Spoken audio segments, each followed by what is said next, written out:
रेगिस्तानी हवा में रेत के जर्रे उड़ते खाना कबा की चमक आंखों को खीरा करती थी। ये वो सरजमीन थी जो सदियों से इस्लाम का मरकज थी। खिलाफत उस्मानिया के परचम तले हरमैन शरीफेन की हिफाजत मुसलमानों की इज्तिमाई जिम्मेदारी का दरख्शां निशान बन चुकी थी। 16वीं सदी की इब्तिदा में जब सुल्तान सलीम अव्वल ने ममलूक सल्तनत को शिकस्त देकर मिस्र फतह किया तो इसके साथ ही इस्लामी दुनिया की सबसे बड़ी रूहानी और सियासी जिम्मेदारी भी इसके कंधों पर आ गई। मक्का मुकर्रमा और मदीना मुनव्वरा उस्मानियों के ज़ेरे नगी आ गए। ये महज जुग़राफियाई तौसी न थी बल्कि खिलाफत उस्मानिया के लिए एक अजीम रूहानी सनत थी कि अब वो न सिर्फ मुसलमानों के सियासी कायद हैं बल्कि उनके दीन और मुक़द्दस मकामात के अमीन भी हैं। उस्मानी सलातीन ने खुद को मुहाफिज उम्मत समझना शुरू किया। जब सुल्तान सलीम अव्वल ने खादिम अल हरमैन अल शरीफैन का लक़ब कबूल किया तो ये सिर्फ एक रस्मी ऐलान न रहा बल्कि पूरी सल्तनत के रुख का तयन था।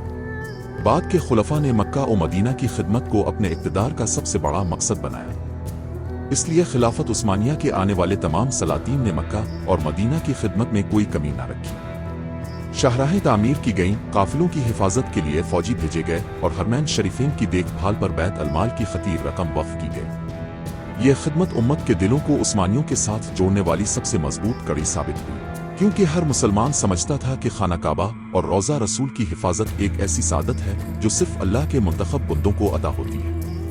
सल्तनत उस्मानिया ने हरमैन के लिए खुसूसी रास्ते, कले और सिपाही मुहैया किए। दमिश्क से चलने वाला हज का अजीम काफिला सुल्तान की दुआओं और हिदायत के साथ रवाना होता। काफिले को बद्दू हमलों से महफूज रखने के लिए उस्मानी तोपें और फौजी हमरा रहते। इस तरह 400 बरस तक उस्मानी सलातीन ने मक्का और मदीना को अपनी हिफाजत में रखा। शरीफ मक्का मकामी हाकिम था लेकिन वो सल्तनत उस्मानिया का मातहत समझा जाता। उस्मानी फौजी मौजूदगी और बैत अलमाल की रुकूम हिजाज की सलामती की जमानत समझी जाती थी। 19वीं सदी के अवाखिर में जब यूरोप सनती ताकत बन रहा था, खिलाफत उस्मानिया अंदरूनी बगावतों और बैरूनी हमलों से कमजोर होने लगी। बरतानिया और फ्रांस जैसे साम्राज्यी ताकतों की नजरें खलीज और हिजाज पर थीं, जहां से तेल और तिजारती रास्ते निकलते। इस दौर में हिजाज का गवर्नर शरीफ हुसैन अपनी हैसियत को बढ़ाने के ख्वाब देख रहा था। वो उस्मानी सुल्तान की बैत में रहते हुए भी अपने कबीले और इलाके को आज़ाद ताकत बनाने के लिए कोशा था। इसके दिल में खिलाफत से फासले बढ़ने लगे। पहली जंग अजीम शुरू हुई तो बरतानिया ने सल्तनत उस्मानिया को कमजोर करने का मंसूबा बनाया। उन्हें मालूम था कि खिलाफत का सबसे मुकद्दस हिस्सा हिजाज है। अगर वो यहाँ बगावत करवा सकें तो मुसलमानों के दिलों में खिलाफत की हुर्मत मजरूह हो जाएगी। अंग्रेज अफसरान ने शरीफ हुसैन से खुफिया खत व किताबत शुरू की जिसे तारीख में कमाहिन से मुरासलत कहा जाता है। उन खतूत में हुसैन को वदा किया गया कि अगर वो सल्तनत उस्मानिया के खिलाफ बगावत करे तो जंग के बाद पूरा अरब इसके सुपुर्द कर दिया जाएगा। साल 1916 ईस्वी में जब उस्मानी लश्कर यूरोपी महाजों पर मसरूफ जंग थे और सल्तनत उस्मानिया कमजोर दिखाई दे रही थी, शरीफ हुसैन ने अचानक अलम बगावत बुलंद किया। मक्का और मदीना में उस्मानी फौजियों पर अचानक हमले किए गए जिससे मुकद्दस शहरों में फितना और इंतशार फैल गया। बरतानवी असलहा, माली इमदाद और खुफिया मंसूबों ने इस बगावत को गैर मामूली तकवीत दी।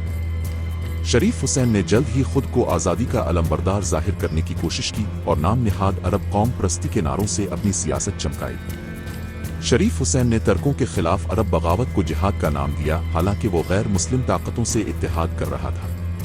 लॉरेंस ऑफ अरबिया जैसे बरतानवी एजेंट इसके पहलू बा पहलू रहे। ये वो लम्हा था जब हिजाज में उस्मानी इक़्तिदार लरज़ने लगा। मदीना मुनव्वरा में उस्मानी गवर्नर फखरी पाशा ने कई बरसों तक अरब बगावत और अंग्रेज साजिशों का डट कर मुकाबला किया। इसकी गैर मामूली जुरत, साबित कदमी और क़ियादत ने शहर को एक नाकाबिले तस्खीर किले में बदल दिया जिसने दुश्मनों को कई बार पसपा किया। सख्त मुहासरे, भूख, कहत और सामान की शदीद कमी के बावजूद उस्मानी सिपाहियों ने हिम्मत न हारी। वो हरमन नबी के दिफा को महज फौजी ड्यूटी नहीं बल्कि ईमान का तकाजा समझते थे। इसी यकीन की वजह से कई साल फखरी पाशा ने शरीफ हुसैन के हमलों को पसपा किया। लेकिन दूसरी तरफ बाकी अरब कबाइल अंग्रेजों के वादों और लालचों के ज़ेरे असर बगावत में शरीक हो गए। लॉरेंस ऑफ अरबिया ने अपनी चालाकी और साजिशों से कबाइली सरदारों को जमा किया। सोने, हथियारों और आज़ादी के सब्ज़ बाग देखा कर इसने अरबों को खिलाफत उस्मानिया के खिलाफ यकजा कर दिया। शरीफ हुसैन की बगावत को बड़े एहतिमाम से अरब कौम परस्ती का लिबादा पहनाया गया ताकि ये तहरीक आज़ादी की जिदोजहद नजर आए। लेकिन पस पर्दा हकीकत बिल्कुल मुख्तलिफ थी। दरअसल साम्राज्यी ताकतें खिलाफत उस्मानिया को तोड़ने और मुसलमानों को तकसीम करने के लिए इस साजिश को परवान चढ़ा रही थी। यूरोप में पहले ही खुफिया साइकिस पैकेट मुआहदा हो चुका था, जिसके तहत अरब खित्ते बरतानिया और फ्रांस के दरमियान बांटे जाने थे। यानी आज़ादी के वादे सिर्फ धोखा थे। शरीफ हुसैन के नारे वक्ती थे, जबकि हकीकत में अरब दुनिया की बंदरबान होनी थी। 1924 में जब खिलाफत उस्मानिया रस्मी तौर पर खत्म हुई और मुस्तफ़ा कमाल ने तुर्की में खिलाफत खत्म कर दी, तो उम्मत मुस्लिमा पर गोया बिजली सी गिरी। सदियों से कायम वहदत का चिराग बुझ गया। उन्हीं हंगामा खेज लम्हात में शरीफ हुसैन ने अपनी चाल चलने की कोशिश की। इसने खुद को खलीफा कहलवाने की जबरदस्त कोशिश की और अरब कबाइल पर असरअंदाज होना चाहा, मगर हालात इसके खिलाफ थे। उम्मत ने इसे कबूल न किया, क्योंकि ये राज हर किसी के सामने जाहिर हो चुका था कि वो बरतानवी मंसूबों का मोहरा रहा है। इसके ख्वाब रेजा रेजा हो गए और वो तन्हा रह गया। मगर बरतानिया के पास कई और मोहरे बाकी थे।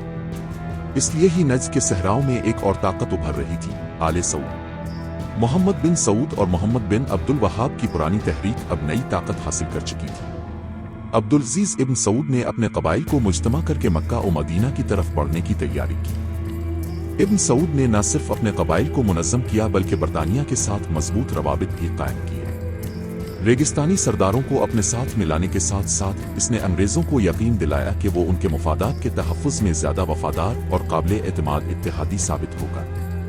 अंग्रेज शरीफ हुसैन की जिद और खिलाफत के दावों से खाइफ थे, इसलिए उन्होंने आहिस्ता आहिस्ता आले सऊद को तरजीह देना शुरू कर दी। शरीफ हुसैन अब साम्राज्यी मंसूबों के लिए बोझ बन चुका था।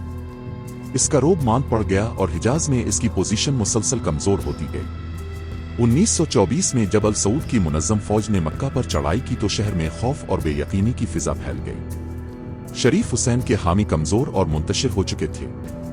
इसके पास ना फौजी ताकत बाकी थी और ना ही कबाइल की मुकम्मल हिमायत। सूरत-ए-हाल की संगीनी को देखते हुए शरीफ हुसैन ने मुज़ाहमत के बजाय फरार को तरजीह दी। वो मक्का को छोड़कर ऑर्डन की तरफ भाग गया, जहां बरतानिया ने इसकी पनाह का इंतजाम किया। ये इसकी सियासी कमजोरी और जवाल का खुला सबूत था। मदीना मुनव्वरा भी कुछ अरसे बाद आले सऊद के कब्जे में आ गया। इस तारीखी फतह के साथ ही हिजाज उस्मानी खलीफा के बाद एक नई सल्तनत में शामिल हुआ। ये लम्हा वो संग मील था जब आले सऊद ने अपनी ताकत को हरमैन पर कायम कर दिया।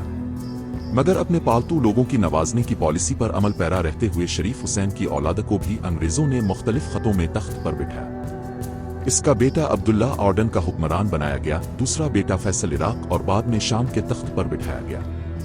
मकसद ये था कि यह खानदान बरतानिया के मुकम्मल ताबे रहे। दूसरी तरफ हिजाज की मुकद्दस सरजमीन शरीफ खानदान के हाथ से निकलकर इब्न सऊद के कब्जे में आ गई। अंग्रेजों ने इसे तरजीह दी क्योंकि वो ज्यादा काबिल भरोसा समझा जाता था। इस तरह अरब के हर खित्ते में ही अंग्रेजों के मोहरे इक़्तिदार में आ गए। 1932 में अब्दुलजीज इब्न सऊद ने अपने ज़ेरे नगी आने वाले वसी इलाके को मिलाकर ममलुकत सऊदी अरब के क़याम का ऐलान किया।